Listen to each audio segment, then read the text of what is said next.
First exercises నీ to chest. మనం ఏం లేదు, ముఖాల్ని కంప్లీట్గా మలిచేసి మనం టువర్డ్స్ చెస్ట్ సైడ్ మనం మూవ్ చేయాలన్నమాట. అంతేగాని ఈ హెడ్ కానీ చెస్ట్ కానీ ఇలా లిఫ్ట్ చేయకూడదు. Only knee to chest, only ముఖాల్ని మలిచి మనం చెస్ట్ సైడ్ లాగేసుకొని 1 to 6 కౌంట్ చేయాలి. 1 2 3 4 5 6. Then relax. Again, after relaxing for some time, again start to the opposite side. Say again 1 2 3 4 5 6. ఇలా మనం ఒక 10 to 20 sets morning as well as evening. This is exercise number 1.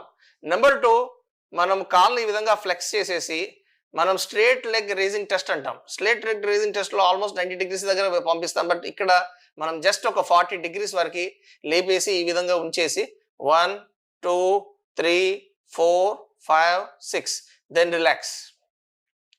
ఈ కాల్ మలిచేసి opposite కాల్ మొత్తం 90 degrees ఎట్టి పరిస్థితులు లేపకూడదు. ఓన్లీ ఒక 60-45 degrees మాత్రం లేపేసి 1 2 3 4 5 6.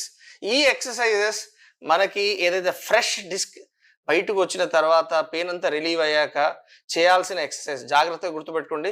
This is second exercise. Third exercise వచ్చేసేసి మనకి బ్రిడ్జింగ్ ఎక్సర్సైజ్ అంటాం. పెల్విక్ అంటే మనము పెల్విస్ అంటే ఈ ముడ్డి భాగాన్ని ఈ విధంగా లేపడం. సో ఇలా లేపకూడదు.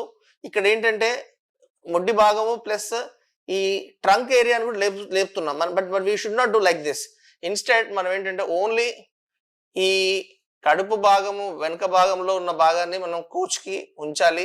Even chest also everything should be touching the coach. Only మనము ఈ విధంగా ముడ్డి భాగాన్ని మాత్రమే లేపాలి. లేపేసి ఇలా ఉంచేసి ఒక 1 to 6 కౌంట్ చేయాలి. 1 2 3 4 5 6. Relax.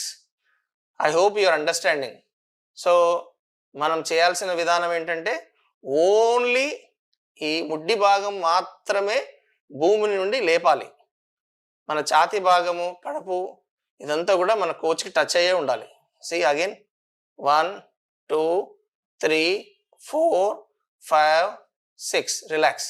So these are the 3 exercises. At least minimum ఒక 10 to 20 sets ఉదయము మరియు రాత్రి చేయడం వల్ల ఏంటంటే మనకి ఈ వెనకాల ఉన్న కోర్ మజిల్స్ స్ట్రెంగ్తెన్ అవ్వడం జరుగుతుంది. ప్లస్ రీడిస్క్ హెర్నియేషన్ అంటే మళ్ళీ డిస్క్ అనేది బయటికి రాకుండా మనం